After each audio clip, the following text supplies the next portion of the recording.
Break के बाद आपका स्वागत है। हम बात कर रहे हैं दिल की बात प्रकाश के साथ, शेखर सुमन के साथ। मैं खास करके एक चीज़ आपसे जानना चाहता हूँ कि पॉलिटिक्स जी, राजनीति जिसके लिए कि हमारा बिहार जो है वो इतना फेमस है, इतना बदनाम भी है। नाम है, लेकिन एक बात, क्योंकि ये देखिए कि जितने भी बड़े बड़े मूवमेंट्स हुए हैं, खास करके पीपल्स मूवमेंट हो, स्टूडेंट्स मूवमेंट हो, चाहे 70 के दशक के मूवमेंट रहे हों या उससे पहले के मूवमेंट रहे हों या पेजेंट्स मूवमेंट रहे हों, सबके लिए हमारा बिहार जो है आगे रहा है। बिल्कुल। आज किस तरह की राजनीतिक मूवमेंट आप देख रहे हैं बिहार में? मैं देख रहा हूँ, मैंने शुरू में कहा, एक बहुत ही पॉजिटिव पॉलिटिकल मूवमेंट देख रहा हूँ। मैं देख रहा हूँ, देखिए, जब जनता विश्वास से जुड़ती है, जब जनता प्रोग्रेस से जुड़ती है, जब जनता डेवलपमेंट से जुड़ती है, तो फिर उन्हीं लोगों को लाती है जो डेवलपमेंट से जुड़े हैं, जो डेवलपमेंट में विश्वास रखते हैं, जो कहते हैं और करके दिखाते हैं।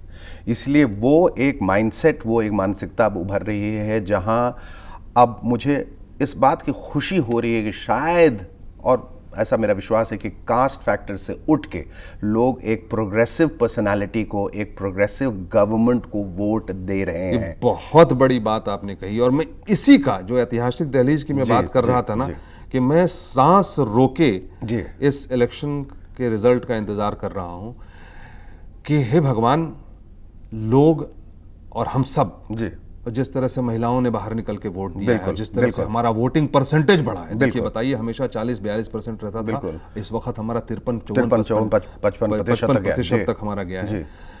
तो ये विश्वास का द्योतक है, ये चिन्ह। बिल्कुल। जिस तरह से लोगों में बदलाव की आकांक्षा आई है, वो कहीं न कहीं, हालांकि कास्ट फैक्टर से उठ करके बिल्कुल पूरी तरह से उठ जाना, इसमें थोड़ा वक्त लगेगा, लेकिन पहल हो चुकी है। लेकिन पहल हुई है कि नहीं, और इसका रिजल्ट क्या होता है।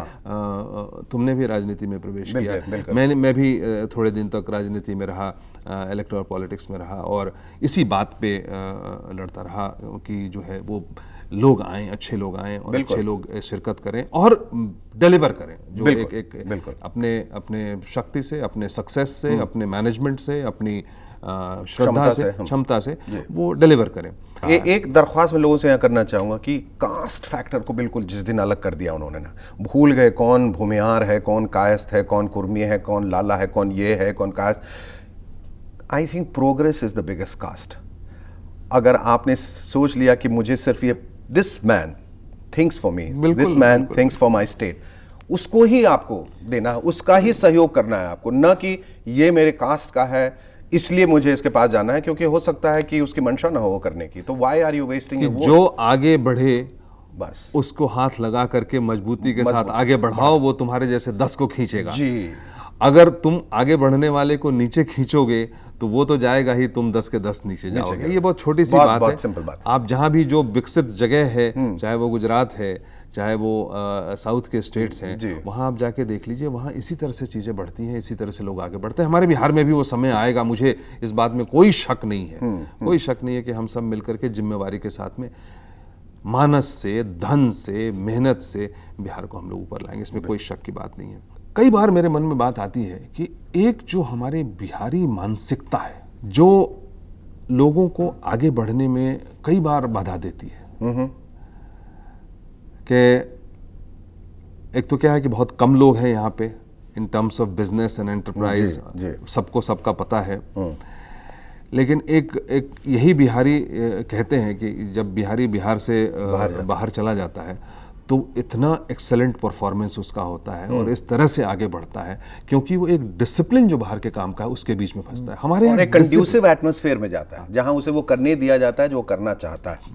तो हमारे यहाँ आमतौर पर, चाहे गांव हो, चाहे पंचायत हो, चाहे सब डिवीजन हो या डिस्ट्रिक्ट हो या राज्य हो, ये डिसिप्लिन कब आएगा हमारे अंदर काम करने के लिए कि काम एक दूसरे को करने दें, उसके साथ लगें और काम करने में बाधा ना करें। इन सब बातों को जो एक कई बार मन में रुका हुआ था, कई बार सोचता हूँ मैं कि चलो यार बिहार में शूटिंग करते हैं, क्योंकि इतनी बड़ी फिल्म मैंने राजनीति की, मैं भोपाल में शूटिंग की, मैंने भोपाल में दूसरी फिल्म आरक्षण भी करता हूँ, बिहार में क्यों नहीं करता हूँ। एक तो थोड़ी लॉजिस्टिक की प्रॉब्लम है, वो अलग है, वो दूर की जा सकती है, लेकिन हमेशा मुझे लगता है कि यार कहीं परेशानी ना हो जाए। लोग कहीं सपोर्ट करने के बजाय और अपनी उत्सुकता में कहीं डिस्टर्ब ना करने लगे। ये मन में एक बात भाव दंड हो जाते हैं, थोड़ा भावना बंधी हुई है। तो इसी तरह से किसी भी बिजनेस के मामले में कोई भी आदमी आगे बढ़ता है, कोई भी आदमी कुछ करने की कोशिश करता है, क्योंकि इतने सालों देखिए 4-5 साल में कई बार बात हुई, सरकार से बात हुई कि मैं तो उसमें नहीं समझता कि भाई फिल्म सिटी बिहार में बने और बिहार में इतनी भोजपुरी फिल्में बनती हैं, उसका कुछ इंफ्रास्ट्रक्चर यहाँ तैयार होना चाहिए। तो ये हमारी मानसिकता प्रोडक्टिविटी की तरफ कब आएगी, कैसे आएगी शेखर? कैसे आएगी? तो ये तो एक ऐसा सवाल है जो हर किसी को अपने आप से पूछना चाहिए। ये वो किताबी सवाल नहीं है कि आपने कोई टेक्स्ट मैनुअल उठाया और कहा कि इस किस्म से डिसिप्लिन है, ऐसे पहल की जाती है, इसको फॉलो किया जाता है और आप डिसिप्लिन हो गए। ये आपको खुद सोचना है और अपने आप को खुद ट्यूटर करना है, अपने आप को खुद डिसिप्लिन बनाना है और देखना है कि उस डिसिप्लिन के वजह से जब आप बाहर जाते हैं, ख़ासतौर पे बिहारी जब बाहर जाते हैं और देखते हैं कि एक डिसिप्लिन्ड माहौल में किस तरह से लोग फल रहे हैं, पनप रहे हैं, उस डिसिप्लिन को यहाँ पर इनकलकेट करना, इम्बाइब करना, इंटरनलाइज करना बहुत जरूरी। उसको वापस लाना, वहाँ बाहर से यहाँ लाना चाहिए। जी जी। नीतीश कुमार जी इतने डिसिप्लिन के साथ काम करते रहे, आप जानते हैं अच्छी तरह से कितने घंटे रोज काम करते हैं और कितने लगन से काम। बिल्कुल।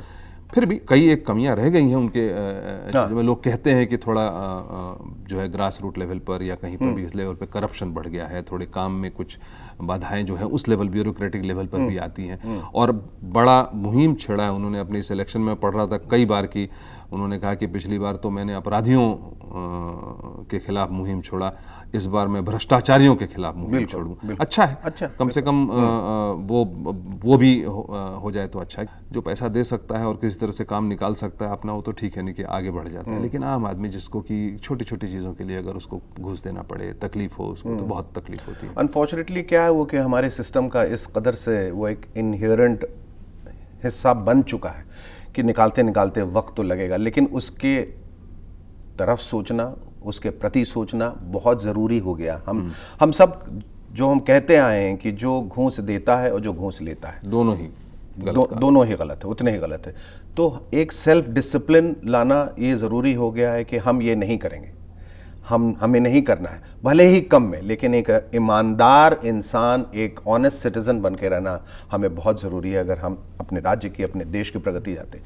हम लोग हमेशा कैमरा के आगे आगे अच्छा अच्छा बोलते हैं, जब बोलने को आते हैं सब लोग अच्छा अच्छा, लेकिन उसको हम प्रैक्टिकली एक्सिक्यूट करते हैं कि नहीं, ये बहुत ज़रूरी हो गया। और ये एक इंडिविजुअल लेवल पे ही हो सकता है। कोई सरकार, कोई मुख्यमंत्री, कोई प्रधानमंत्री, कोई शिक्षक आपको नहीं सिखा सकता, आपको बता सकता है। ये सीखना आप है।